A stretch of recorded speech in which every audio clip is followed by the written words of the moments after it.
جی mister سعد صاحب السلام علیکم. جی وعلیکم السلام حسن صاحب، کیا حال ہے؟ اللہ تعالیٰ کا بڑا احسان ہے. کہاں سے کال فرمایا آپ نے؟ میامی سے۔ ہاں اچھا میامی. آپ خیریت سے ہیں میرے بھائی؟ اللہ آپ خیریت کو سے، اللہ حفظ کا کرے. شکر۔ حکم کریں میں. ٹھیک ہے، دو سوال ہیں، ایک جنرل سا اور ایک آپ کی لاسٹ اسپیچ سے ریلیٹڈ ہے، جی جی جو کربلا سے۔ جی سو جو میں سننے میں آیا کہ قرآن کا تقریباً 90% حصہ ضائع ہو گیا، ایک حضور صلی اللہ علیہ وسلم کی اپنی تفسیر بھی ہے، وہ بھی ضائع ہو گئی۔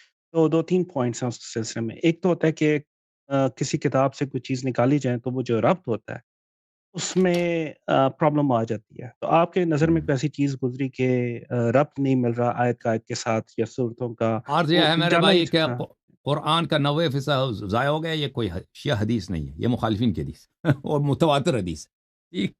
یہ بہت سارے ٹھیک۔ ان کے کتب بخاری مسلم وغیرہ میں بہت زیادہ کہ قرآن کا جو ہے 90% کے قریب ضائع ہو چکا ہے. عمر بن الخطاب سے ہے, عبداللہ ابن عباس سے. یہ کوئی شیعہ حدیث نہیں ہے, اور ہم اس بات کو نہیں مانتے کہ قرآن میں جو ہے 90% ضائع ہو گیا. شیعہ حدیث میں ہے کہ قرآن میں کمی واقع ہو گئی, لیکن وہ 90% ہے, اس طرح نہیں ہے. ٹھیک ہے نا. رسول اللہ صلی اللہ علیہ وسلم کی جو تفسیر ہے یہ بلا شک بلا ریب. رسول اللہ صلی اللہ علیہ وسلم ہمیشہ آیات کی تفسیر فرماتے تھے. قرآن کا حکم ہے کہ آپ ان کو قرآن سکھائیے, یہ تو نہیں کہ صرف پڑھنا سکھائیے. ویسے بھی ان کو پڑھنا نہیں آتا تھا, اور رسول صلی اللہ علیہ وسلم کسی کو یہ جو اس طرح پڑھنا ہے نا, جس کو ہم بولتے ہیں لٹریسی کسی کو نہیں سکھاتے تھے کہ حروف سکھا دیں کہ آپ الف بے یہ سکھائیں. نبی صلی اللہ علیہ وسلم قرآن اس طرح نہیں سکھاتے تھے. وہ قرآن سکھاتے تھے, یعنی پہلے بولتے تھے الفاظ یہ ہے, پھر اس کی شرح فرماتے تھے کہ اللہ کیا فرما رہا ہے. وَيُعَلِّمُهُمُ الْكِتَابَ وَالْحِكْمَةَ, قرآن مجید کا علم پھیلاتے تھے. تو یہ تو واضح بات ہے کہ نبی صلی اللہ علیہ وآلہ وسلم کی جو تفسیر ہے اس جماعت عمریہ نے نقل کیا ہی نہیں ہے, ان کے کتب میں سرے سے ہے ہی نہیں. ٹھیک ہے نا. اچھا نہیں, اب آپ کا سوال کہ قرآن مجید میں ایسے آیات ہیں کہ ان میں رب بہت زیادہ, اتنے زیادہ ہیں قرآن مجید میں. خود جماعت مخالفین ان کے بڑے بڑے علماء نے, میں آپ کو دکھا دیتا ہوں ایک, میں آپ سب لوگ بھی دیکھ لیں کہ میں نہیں کہتا, ان کے اپنے علماء کہتے ہیں کہ یہاں پہ یہ آیات جو ہیں یہاں پہ آگے پیچھے ہو گئے آیات. ٹھیک ہے نا. میں آپ کو دکھا دیتا ہوں. دیکھیں مثلا یہ آیا ہے, اعوذ باللہ من الشیطان الرجیم کما ارسلنا فیکم رسولا منکم یتلو علیکم آیاتنا. یہ کما جس طرح ہم نے بھیجا. یہ جس طرح کس طرح, یہ آپ کو نہیں ملتا کس طرح.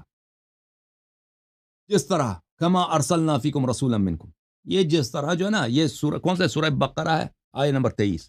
یہ جس طرح, اس سے پیچھے والا جو ہے وہ آپ کو نہیں ملے گا. ٹھیک ہے نا, کہ جس طرح, یہ محدثین یہاں پہ پھنس گئے کہ بھئی جس طرح جو قرآن کہہ رہی ہے, جس طرح کس کی بات ہو رہی ہے. اچھا اللہ آپ کے بلا کرے. اس طرح قرآن مجید میں بہت سارے آیات آپ کو ملیں گے کہ وہ پیچھے والا جو ہے اور آگے والے ملتے نہیں ہیں. قرآن ایک چیز کی طرف اشارہ کر رہا ہے کہ اس کا ذکر ہونا چاہیے پیچھے, وہ نہیں ہے. ٹھیک ہے نا.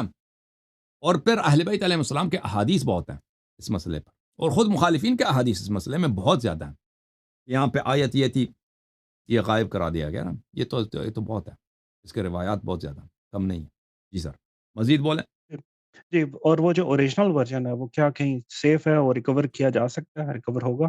جی بالکل, پورا دین دیکھیں, رسول پاک صلی اللہ علیہ وسلم کے جتنے خطبے ہیں سب محفوظ ہیں. رسول اللہ صلی اللہ علیہ وسلم کی جو تفسیر ہے وہ محفوظ ہے. اور رسول اللہ صلی اللہ علیہ وآلہ وسلم کو پتہ تھا کہ ہم میں جس معاشرے میں ہوں یہ معاشرہ ان پڑھ معاشرہ ہے. عرب جو تھے ان پڑھ تھے, ان کو پڑھنا لکھنا کسی کو نہیں آتا تھا بھائی. اور یہ ان کو پتہ تھا کہ یہ قرآن مجید اللہ کی امانت ہے, اور اس کو آگے والے نسلوں تک پہنچانا ضروری ہے, اس کی حفاظت کرنا ضروری ہے.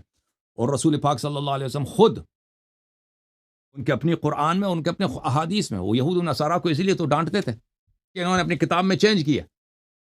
اپنے یہود نے تورات میں یا نصارہ نے انجیل میں کیا کیا, آیات کو حذف کیا بھائی. تو یہ جیسے امریکی کہتا ہے نا, دس از ناٹ مائی فرسٹ روڈیو, یہ پہلا روڈیو تو نہیں ہے. اس سے پہلے بھی اللہ کے دین کے ساتھ یہی ہوا ہے کہ شریعت کو چینج کیا گیا ہے اور وحی کو چینج کیا گیا. تو رسول پاک صلی اللہ علیہ وسلم اس طرح بالکل واقف تھے.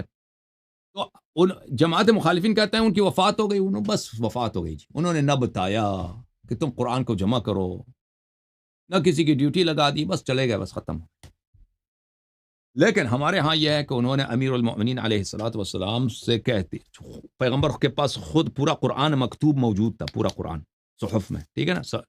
انہوں نے امیر المؤمنین علیہ السلام کو دیا اور بولا کہ تم اس قرآن کو, یہ صحیفے ہیں, تم اس کو آرگنائز کرو. اور جس طرح یہود و نصارہ نے تورات و انجیل کو ضائع کیا ہے, قرآن کو ضائع نہ ہونے دینا. اور امیر المومنین علیہ الصلوۃ والسلام کو قرآن کے ہر حرف کا انہوں نے جب بھی قرآن نازل ہوتا تھا وہ سکھاتے تھے، اس کی تفسیر سکھاتے تھے، اس کے باطن سکھاتے تھے، اس کے اسرار سکھاتے تھے.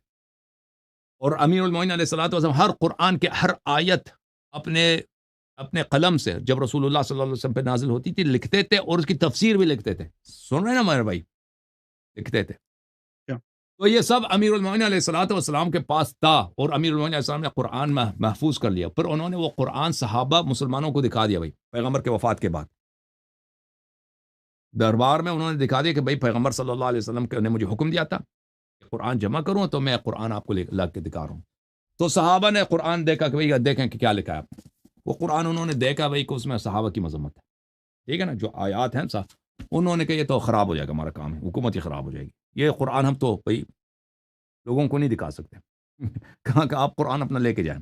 تو امام علیہ السلام نے کہا کہ اگر میں یہ قرآن میں آج لے کے جاؤں گا تو پھر اس کو تم نہیں دیکھو گے امام عصر علیہ السلام کے ظہور تک، امام مہدی علیہ السلام کے ظہور تک تمہیں نظر نہیں آئے. پھر یہ انہوں نے کہا جی ہمیں ضرورت ہی نہیں، آپ لے. ان کی سیاسی نہیں بنتی تھی نا، ان کی سیاسی مصلحت میں نہیں تھے ان کی کہ وہ کبھی اس قرآن کو ظاہر نہیں کر سکتے، تو انہوں نے ریجیکٹ کیا. تو اہل بیت علیہ السلام کے پاس یہ قرآن موجود تھا اور ہے، اور اہل بیت طاہرین علیہ السلام کبھی کبھار اپنے اصحاب کو دکھاتے تھے جو امیر المومنین علیہ الصلوۃ والسلام کی جمع کردہ قرآن تھی، دکھاتے تھے کہ یہ ہے، اور ان کو پڑھنے دیتے تھے، کبھی پڑھتے تھے وہ.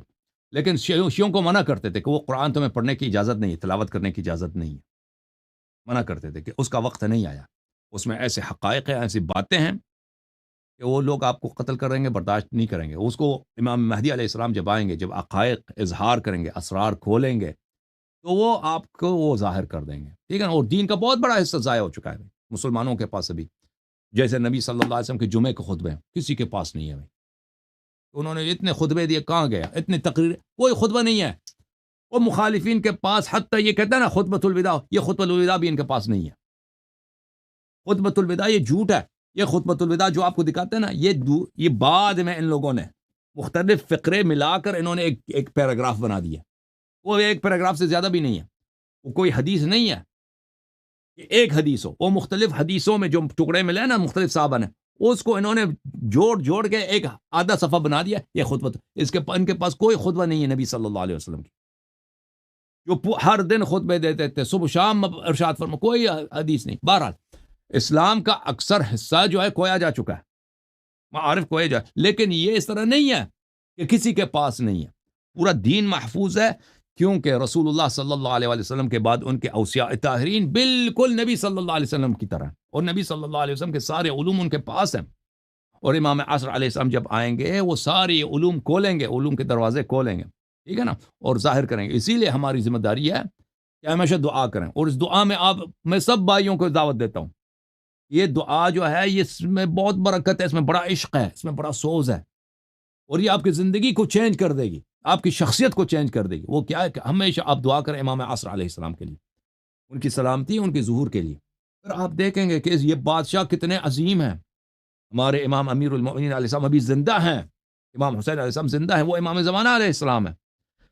آپ وہ کتنے قریب آپ ان کے لیے دعا کرتے ہیں، تو وہ آپ کے دل میں جو اسپریچولیٹی آئے گی، آپ کے دل میں جو نور آئے گا، آپ کی زندگی بدل جائے گا، آپ کے دل میں جو عشق آئے گا، جو عذبہ آئے گا، جو ایمان تازہ ہوگا، اس کو میں بیان نہیں کر سکتا. تو انشاءاللہ تبارک و تعالی اگر ہم دعا کریں امام عصر علیہ السلام کے ظہور کے لیے، تو وہ دن جلدی آ جائے، تاکہ یہ سب باتیں دوبارہ ریوائیو ہو جائیں، دوبارہ ریویل ہو جائیں. جی سر.